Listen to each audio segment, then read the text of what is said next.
Hi friends, welcome to Dhana corner. நம்ம இந்த வீடியோவில் வந்து ஜிஎஸ்டி ரிஜிஸ்ட்ரேஷன் பண்ணுறதுக்கு என்னென்ன தேவைப்படும், ஸோ எப்படி பண்ணுறதுன்னு சொல்லி பார்க்க போகிறோம். நமக்கு ஜிஎஸ்டி ரிஜிஸ்ட்ரேஷன் பண்ணுறதுக்கு PAN card, Aadhaar card, photograph and business address proof. இப்போது நம்ம ப்ரொப்ரைட்டர் ஃபேமாக இருந்தாலும் சரி, கம்பெனி ஃபேமாக இருந்தாலுமே இதுதான் மேஜராக நமக்கு தேவைப்படக்கூடியது. ஸோ நீங்கள் நார்மல் டேக்ஸ் பேயராக இருந்தால் நார்மல் டேக்ஸ் பேயருங்கிறத கொடுத்துட்டு இப்போ ஜிஎஸ்டி போர்ட்டலில் ஓப்பன் பண்ணிவிட்டு நியூ ரிஜிஸ்ட்ரேஷன் கிளிக் பண்ணும்போதே இந்த மாதிரி கேட்கும். So I am a tax payer. இந்த மாதிரி நீங்கள் டேக்ஸ் கொடுத்துட்டு என்னன்னு சொல்லி கொடுக்கும்போது அடுத்து வந்து உங்களோட பேன் நம்பர், இமெயில் ஐடி எல்லாமே கேட்கும். ஸோ உங்களோட ஃபோன் நம்பர் கொடுத்து அந்த கேப்சா என்ட்ரி பண்ணி போனீங்கன்னா ப்ரொசீட் கொடுத்தாலே உங்களுக்கு வந்து இந்த மாதிரி மொபைல் ஓடிபிக்கும் இமெயிலுக்கும் ஓடிபி போகும். ஸோ ஓடிபி போனதுக்கப்புறம் அதை நீங்கள் ப்ரொசீட் கொடுத்தீங்கனாலே ஆட்டோமேட்டிக்காக உங்களுக்கு வந்து நீங்கள் ஆல்ரெடி அந்த நம்பரில் நீங்கள் உங்கள் நம்பர்லையோ உங்கள் பேனில் வந்து ஜிஎஸ்டி ரிஜிஸ்டர் ஆகிருக்கா அப்படிங்கிற மாதிரி டீட்டெயில் எல்லாமே காமிச்சிடும். ஆல்ரெடி நீங்கள் ஜிஎஸ்டி ரிஜிஸ்ட்ரேஷன் பண்ணியிருந்தீங்கன்னா அந்த டீட்டெயில்ஸ் வந்துடும். இல்லை அப்படின்னு சொன்னீங்கன்னா மறுபடியும் கண்டினியூ பண்ணி நம்ம எடுத்துக்கலாம். ஸோ கண்டினியூ பண்ணி கொடுத்துக்கும் போது நமக்கு மொபைலில் வந்து ஒரு நமக்கு வந்து பார்த்திங்கன்னா ஓடிபி கேட்டு ஸோ மறுபடியும் ப்ரொசீட் பண்ணுவோம். ஸோ நமக்கு வந்து இது ஓகே பண்ணதுக்கப்புறம் மொபைலுக்கு வந்து டிஆர்என் நம்பருங்கிறது ஒன்று ஜென்ரேட் ஆகி நமக்கு டெம்பரரி ரிஜிஸ்ட்ரேஷன் நம்பர் கிடைக்கும். ஸோ அந்த டெம்பரரி ரிஜிஸ்ட்ரேஷன் நம்பரும் அடிச்சுட்டு நம்ம வந்து அந்த கேப்சா கொடுக்கும்போது இந்த மாதிரி நமக்கு அப்ளிகேஷன் வந்து ஓப்பன் ஆகிடும். ஸோ அப்ளிகேஷன் நமக்கு ஓப்பன் ஆனதுக்கப்புறம் அதை நம்ம டிஆர் நம்பர் கொடுத்து இந்த ஸ்டேட்டஸ் வந்து டிராஃப்ட்னு வரும். ஸோ அதை நம்ம எடிட் பண்ணி நம்ம ஃபுட் டீட்டெயில் நம்ம அதில் கொடுக்கணும். ஸோ நம்ம வந்து கேஷுவல் டேக்ஸ் பர்சனுங்கிறது நம்ம கொடுக்குற மாதிரி கரெக்டாக அதை கிளிக் பண்ணி கொடுத்துக்கலாம். ஸோ அது வந்து கொடுக்குறதா இருந்தால் உங்களுக்கு வந்து நீங்கள் மேஜராக 2-3 பாயிண்ட்ஸ் நோட் பண்ணிக்கணும். இப்போ நீங்கள் ஒரு ப்ரொப்ரைட்டர் ஃபார்மாக இருக்கிறீங்க, என்ன பிஸ்னஸ் பர்பஸ்க்கு நீங்கள் எடுக்கிறீங்கிறது அந்த கேட்டகரியில் எல்லாமே நம்ம கிளிக் பண்ணி கொடுக்கக்கூடியது. ஸோ யார் பேரில் நீங்கள் வந்து பேன் எடுக்கிறீங்களோ இந்த மாதிரி அவங்க பேன் தான், அவங்க நேம் தான் நம்ம கிளிக் பண்ணி கொடுக்க வேணும்.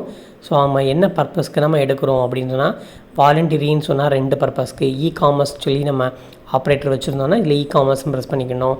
அப்புறம் வந்து செஸ் யூனிட்டுக்கு, ஸோ அந்த மாதிரி கம்பெனி ரிலேட்டடாக என்ன பர்பஸ் கொடுக்குறோங்க அதை நம்ம கிளிக் பண்ணி கொடுத்துட்டு ஸோ அதுக்கு வந்து நமக்கு அவங்க எம்டிஏ இருக்காங்கன்னா நான் கம்பெனியோனா அதுக்கு ஒரு எம்டியோட ஃபோட்டோகிராஃப் தான் வேணும். ஸோ ஃபோட்டோ அப்லோட் பண்ணிவிட்டு அப்புறம் நம்ம நெக்ஸ்ட் ஸ்டேஜுக்கு போகும்போது இந்த மாதிரி அட்ரஸ்லாம் கேட்கும். ஸோ அட்ரஸ் வந்து நம்ம கரெக்டாக என்ன அட்ரஸ்னால் பிஸ்னஸ்க்கு வந்து யாரோட டீல்ஸ் கொடுத்துருக்கோம். இப்போ ப்ரொப்ரைட்டர்னால் அவர் ப்ரொப்ரைட்டர் அட்ரஸ் எல்லாமே கொடுக்குறோம்.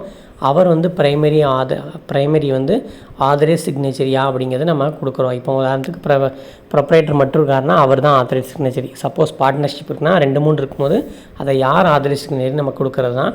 அப்புறம் வந்து நமக்கு இது வந்து எந்த லோக்கல் சர்க்கிளாக இல்லை நம்ம அட்ரஸ் எல்லாமே கொடுக்கும்போது இது ஸ்டேட்டாக சென்ட்ராங்கிற உங்களுக்கு டீட்டெயில்ஸ் எல்லாமே வந்துடும். So additional place of business எது இருந்ததுன்னா அந்த மாதிரி கிளிக் பண்ணி கொடுத்துக்கணும். அப்புறம் வந்து நமக்கு பிஸ்னஸ் ப்ரூஃபை பொறுத்த வரைக்கும் உங்களுக்கு வந்து அதில் கிளிக் பண்ணும்போதே இது கீழே கேட்கும் அந்த மாதிரி என்ன பிஸ்னஸ், வேர் ஹவுஸா நான் லீசிங் பிஸ்னஸா அப்படின்னு. அதாவது ப்ராப்பர்ட்டி நம்ம இப்போ பிஸ்னஸ் ஒரு கம்பெனி வச்சுருக்கோன்னா அந்த கம்பெனியோட அட்ரஸ் கொடுக்கும்போது அதுக்குள்ளே ப்ரூஃப் தான் கேட்கும். அதுக்கு வந்து பில் கொடுத்துக்கலாம். இல்லை அப்படின்னு சொன்னால் ப்ராப்பர்ட்டி டேக்ஸ் ரெசிப்ட் கூட கொடுத்துக்கலாம். அப்படி எல்லாமே கொடுத்து நம்ம அதை எடுத்து ப்ரொசீட் கொடுக்கும்போது இதில் வந்து பிரின்சிபல் பிளேஸ் ஆஃப் பிஸ்னஸ்க்கு தான் நம்ம வந்து இந்த ப்ரூஃப் எல்லாமே கொடுக்குறோம். So additional place of business எதுவும் வேணும் அப்படின்னு சொன்னால் அதுவும் கிளிக் பண்ணி அந்த டீட்டெயில் எல்லாமே நம்ம கொடுத்துக்கலாம். அப்புறம்னு சொல்லி பார்த்தீங்க அப்படின்னு சொன்னால் அந்த இது எல்லாமே முடிஞ்சு நமக்கு வெரிஃபிகேஷனுங்கிறது ஒன்று வந்துடும். ஸோ அந்த வெரிஃபிகேஷன் கொடுக்கும்போது நம்மளோட கரெக்டாக யார் பேர் கொடுத்துருக்கோமோ ஆதரைஸ் சிக்னேச்சரி ஸோ கிளிக் பண்ணி கொடுத்தோம்னா நமக்கு ஒரு ஓடிபி மொபைலில் வரும். அதை நம்ம வந்து வேலிடேட் பண்ணிட்டாலே நமக்கு வந்து ஏஆர்என் ஜென்ரேட் ஆகிரும். ஒன்ஸ் நமக்கு ஏஆர்என் ஜென்ரேட் ஆகிடுச்சு அப்படின்னு சொன்னால் நம்ம அந்த ஜிஎஸ்டி ரிஜிஸ்ட்ரேஷன் போர்ட்டலில் நம்ம அந்த அப்ளிகேஷன் சர்ச்சுங்கிற இதில் ப்ரெஸ் பண்ணி நம்ம பார்த்தோம் அப்படின்னா அந்த ஏஆர்என் வந்து நமக்கு வச்சு நமக்கு அதில் ஸ்டேட்டஸ் தெரியும். ஸோ சப்போஸ் அந்த ஏஆர்என் ஜென்ரேட் ஆகாமல் இருக்குன்னா இப்போ சிலவங்களுக்கு வந்து ஆதாரில் ஒரு நேம் டிஃப்ரெண்ட்டோ அந்த மாதிரி நம்ம இதில் கொடுத்துருக்கிற நேம் டிஃப்ரெண்ட்டும் நமக்கு இருந்துச்சு, அந்த மாதிரி மிஸ்மேட்ச் ஆச்சுன்னு சொன்னால் நமக்கு வந்து அது ஏஆர்என் ஜென்ரேட் ஆகாது. ஸோ நம்ம கொடுத்துருக்க இமெயில் ஐடியில் நமக்கு வந்து என்ன ப்ராப்ளம்ங்கிறது நமக்கு இஷ்யூவாக காமிக்கும்.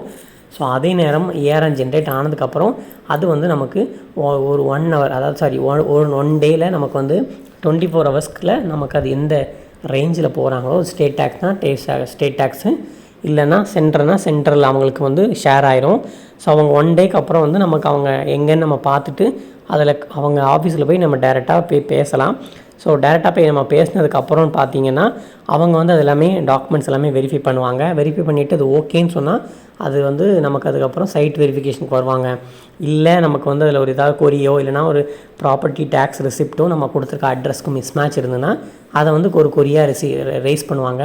சிலவங்க வந்து ப்ராப்பர்ட்டி டேக்ஸ் ரெசிப்ட்டை நம்ம அட்டாச் பண்ணலை அப்படின்னு சொன்னால் அவங்க வந்து ஒரு கொரி ரைஸ் பண்ணுவாங்க. ஸோ கிளாரிஃபிகேஷன் சொல்லிட்டு நம்ம அதில் திருப்பி நம்ம கிளிக் பண்ணி அக்செப்ட் பண்ணிட்டோம் அப்படின்னா நமக்கு வந்து ஏஆர்என் மறுபடியும் திருப்பி அவங்க கையில் போயிடும். ஸோ அவங்க அதை பார்த்துட்டு மறுபடியும் நமக்கு சைட் வெரிஃபிகேஷன் வந்துட்டு ஜிஎஸ்டி நம்பர் இஷ்யூ பண்ணி கொடுத்துருவாங்க. ஸோ ஜிஎஸ்டி ரிஜிஸ்ட்ரேஷனுக்கு இந்த மாதிரி மேஜர் டீட்டெயில்ஸ் தான். ஸோ ஜிஎஸ்டி ரிஜிஸ்ட்ரேஷன் பண்ணுறதுக்கு ஜிஎஸ்டி ஆஃபீஸருக்கு அவங்களுக்கு வந்து இப்போ நம்ம ஜிஎஸ்டி அப்ளை பண்ணி 1 மந்த் வரைக்கும் அவங்களுக்கு டைம் இருக்குது. ஸோ அந்த 1 மந்த்துக்குள்ளே அவங்களா பண்ணிடுவாங்க. இல்லை நமக்கு அர்ஜென்ட்டுன்னு சொன்னால் நம்ம வந்து நமக்கு என்ன ரேஞ்ச் கொடுத்துருக்கோமோ, அதாவது இந்த ஏஆர்என் ஜென்ரேட் பண்ணதால் நம்ம ப்ரெஸ் பண்ணி பார்த்தோம்னா அது வந்து ஸ்டேட்னா ஸ்டேட்டு, சென்டர்னா சென்டர், அது என்ன டீட்டெயில்ஸ் வந்துடும். ஸோ நம்ம அந்த சர்க்கிள் உள்ள ஆஃபீஸில் போய் நம்ம கேட்டோம் அப்படின்னா நமக்கு வந்து ஆட்டோமேட்டிக்காக குயிக் ரெஸ்பான்ஸ் நம்ம பண்ணி கொடுத்துருவாங்க. ஸோ இதுக்கு வந்து எதுவும் சார்ஜ் எதுவும் கிடையாது. ஸோ உங்களுக்கு கம்பெனிஸ் ஜிஎஸ்டி ரிஜிஸ்ட்ரேஷன் எதுவும் பண்ணணும் அப்படின்னு சொல்லி தேவைப்பட்டிங்கன்னா இதில் நான் காண்டாக்ட் நம்பர் கொடுத்துருக்கேன். ஸோ மறக்காமல் காண்டாக்ட் பண்ணுங்கள்.